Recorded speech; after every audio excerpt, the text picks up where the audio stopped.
G'day and welcome to Wine Week. I'm Danny. And I'm Brad. And we're hoping that our cups runneth over.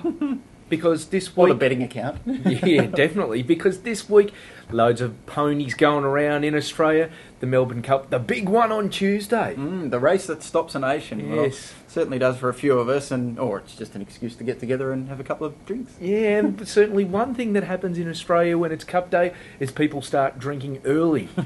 And this, the Seppelt Original Sparkling Shiraz, is the one that you should start your day with. That's a large call. There's lots of options, obviously. That's the one. That is as Aussie as it gets to start the day, especially if you're ripping open something made from the magical animal that is the pig.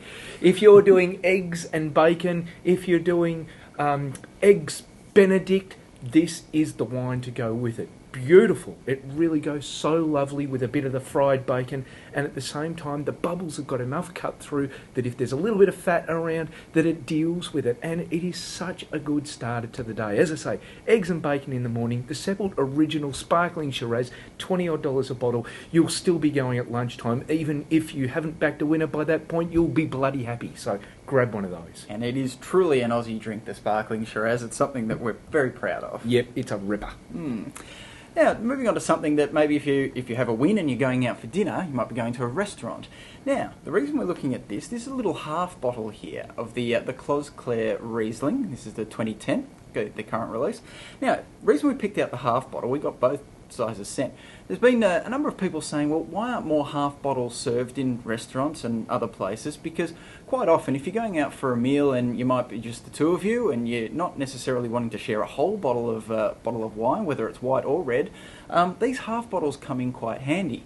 Now, the fact that this is a pretty tidy wine is pretty good as well. So the Clos Clare, just for those who don't know, made by Sam and Tom Barry, the grandkids of the famous Jim Barry. Now, everyone would know the name Jim Barry when it comes to Riesling, and these guys have carried on the tradition greatly here with this Clare Valley Riesling, the 2010, another fine example. It's just won a couple of awards, so it's doing quite well.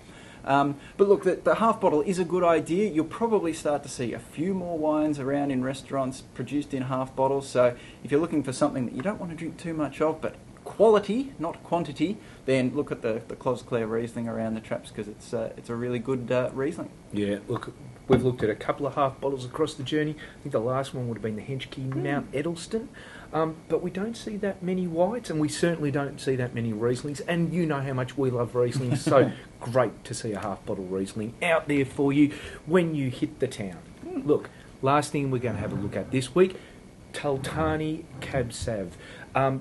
This is the 2007. The first vintage of this was 30 years prior to that, the 1977. And they planted the vineyards back in 1969, same year I was born. Lots of numbers going on there. And this one, a big numbers wine, because if you wanted to lay it down for 10 odd years, you're probably going to get really, really great value out of exactly that.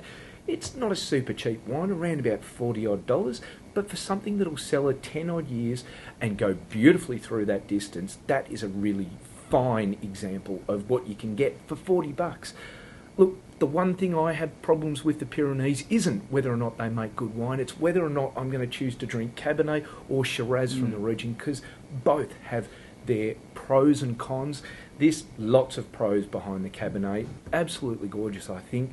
But as I say, $40, not an everyday wine. So if you manage to back a winner or something really good value for a place in the cup, why don't you go and grab one of those? Yeah, look, Taltarni doing some great stuff across their range, so worth having a look for. Definitely. Anyhow, that's it for this week on Wine Week. Raking up the numbers. If you've got an idea of what we should be doing on the 200th episode, hit us up. Anyhow, or if you've got tips for the cup, get us on Twitter, @Wine Week. Definitely hit us up if you've got that inside knowledge. Wink, wink, nudge, nudge. But that's it for this week on Wine Week. We'll see you all again next week. See you next week.